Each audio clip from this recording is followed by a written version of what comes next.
Gue yakin, hidup itu seperti matahari, ya. Kadang terbit, kadang juga terbenam.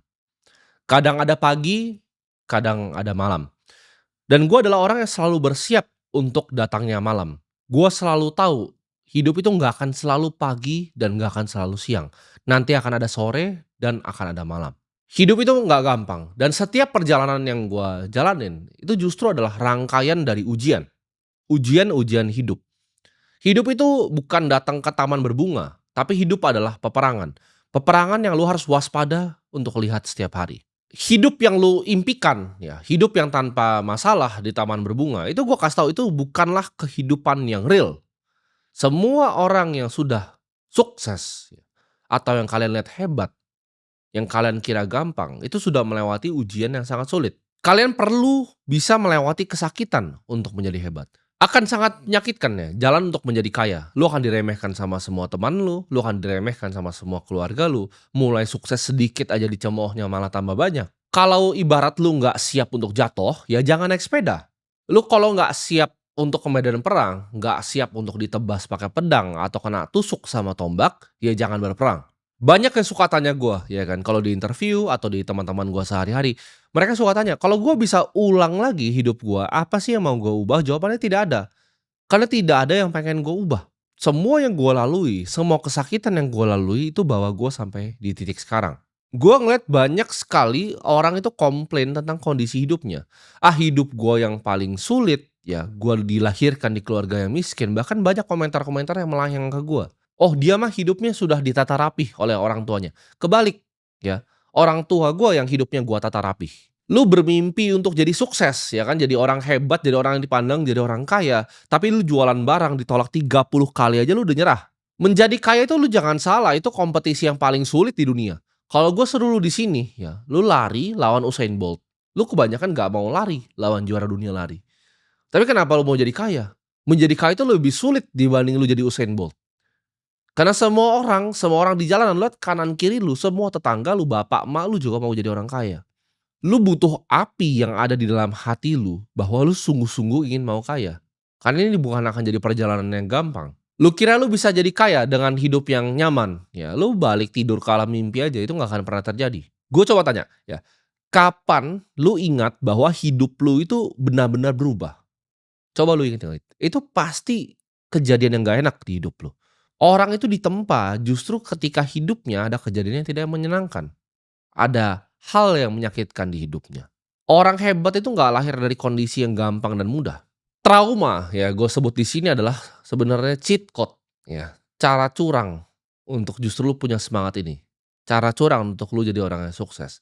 Coba ketika gue tanya tadi, apa hal paling menyakitkan yang lu pernah ingat? Apa momen yang keluar gitu? Apakah ditinggalkan sama pacar untuk laki-laki lain karena lu kurang mapan dan kurang mampu? Apakah nyokap lu nangis-nangis di depan rumah itu ada debt collector mau sita rumah lu karena nggak bisa bayar cicilan? Apakah itu bokap lu sakit lu nggak bisa bayarin di rumah sakit? Di situ kadang titiknya justru manusia itu berubah. Antara dua, ya kalau manusia kena trauma yang luar biasa itu antara kena dua. Ya, ketika lihat nyokap lu nangis-nangis ya mau dipukulin sama debt collector atau bokap lu sakit lu nggak bisa bayar itu akan jadi dua hal. Antara lu jadi sampah masyarakat, lu ngobat di pinggir jalan atau lu jadi orang yang super sukses. Ini nggak ada di tengah. Lu justru pakai ya sakit hati yang ada di hati lu terhadap peristiwa-peristiwa itu untuk make sure hal seperti itu tidak akan pernah hadir di hidup saya lagi. Karena lu mikir ya kalau lu ditinggalin sama pacar lu atau bahkan ditinggalin, dicerain sama istri lu. Untuk laki-laki lain, "Lu kenapa kenapa kamu selingkuh?" Karena lu adalah laki-laki yang tidak kompeten. Lu laki-laki yang tidak bisa provide dan tidak bisa protect. Dia tidak merasa aman berada di sisi lu, dia tidak merasa aman anaknya punya masa depan dengan lu. Jadi jangan salahkan perempuan ya kalau dia cari laki-laki lain yang mapan. Di perjalanan lu untuk nyampe titik kesuksesan ini akan ada waktu ya, rentan waktu yang cukup lama yang lu rasa lu tidak jalan kemana mana. Ketika gue masih jualan minyak rambut, gue masih jualan sedotan, itu rasanya lama ya, kadang setahun tuh nggak ada hasil. Akan ada periode panjang gue sebutnya di sini. Ini akan menguji siapa yang beneran mau untuk sukses dan siapa yang pemalas. Jangan punya kebiasaan untuk bohongin diri sendiri. Hari ini lu bilang, "Oke, saya mau sukses ya, saya udah sakit hati, saya nggak mau melakukan hal yang sama lagi." Besok lu udah berubah lagi. Akan ada waktunya lu benci dengan apa yang lu lakuin, lu kurang puas dengan apa yang lu lakuin. Lu udah kerja keras ya semaksimal mungkin tapi hasilnya belum kunjung datang. Ketika lu stres, lu capek, lu berhenti, itulah kenapa 99% gua sebutnya orang di negara ini akan mati dengan miskin. Kenapa 99%? Kalau jalannya gampang, semua orang udah ngambil jalannya, ya. Ketika ada gunung, ada emas di atasnya, 100 orang yang naik, 90 itu udah nyerah di tengah-tengah, ya. Entah dia alasan kedinginan, dia alasan kenapa, ke sini, ke situ. 9-nya coba naik ke puncak yang paling atas yang udah licin sekali, lalu tergelincir jatuh. Ada yang kakinya patah, ada yang mati. Dan akhirnya akan ada satu orang yang nyampe paling atas dan pegang emasnya. Kalau jalannya gampang itu kayak cuman jalan di taman berbunga, jalan ke depan 100 orang jalan terus dapat emasnya 100-100-nya, apakah ada value emasnya? Jawabannya enggak. Emas itu ada value karena susah didapatkan. Ketika satu orang itu dapat semua emasnya, dia jadi raja. Itu dunia. Kalau lu biarin emosi itu mengontrol diri lu akan sama seperti orang lain. Ya ketika udah setengah naik gunungnya, "Ah males capek, ini." Lu alasan terus nanti jadinya. Alasan itu adalah kebohongan yang elegan. Lu harus bunuh yang namanya pecundang di dalam diri lu. Karena lu semua yang nonton ini itu masih ada pecundang kecil yang bisikin terus. Dia orang tuanya kaya, males, begini, ah. Ketika lu lihat artis ya, artis papan atas yang kerja sudah puluhan tahun di TV, dibayar 50 juta jadi presenter, dibayar 100 juta. Lu lihat dia, lu lihat hartanya triliun, lu bilang, cuci duit, gitu. Itu adalah setan yang ngomong tuh di kuping lu. Lu pengen ketik begitu. Karena saking pecundangnya, ketika lu lihat keluarga lu miskin, lu nya juga miskin, lu diajari pakai cara-cara miskin, lu gampang sekali ya untuk tunjuk orang, "Oh, ini dia mesin cuci," gitu. Padahal lu nggak lihat prosesnya 20 tahun gitu.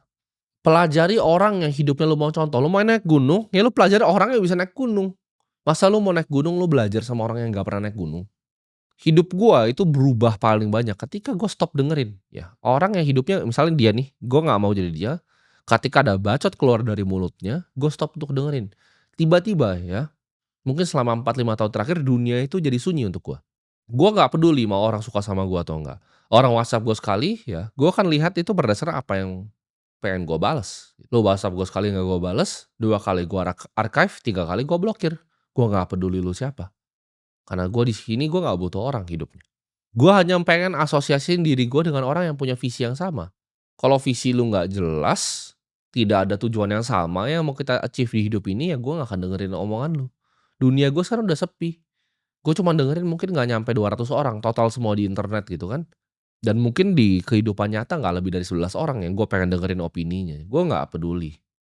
Kalau lu nggak bersiap, akan ada momennya di dunia ini lu akan jadi sampah yang ditinggalkan oleh masyarakat. Ketika di jalanan lu udah lihat penuh dengan robot, ketika semua karyawan data entry, karyawan level 1 gue sebutnya, orang yang nggak berguna, itu akan digantikan dengan artificial intelligence bahwa lu nggak ada tempatnya lagi nanti.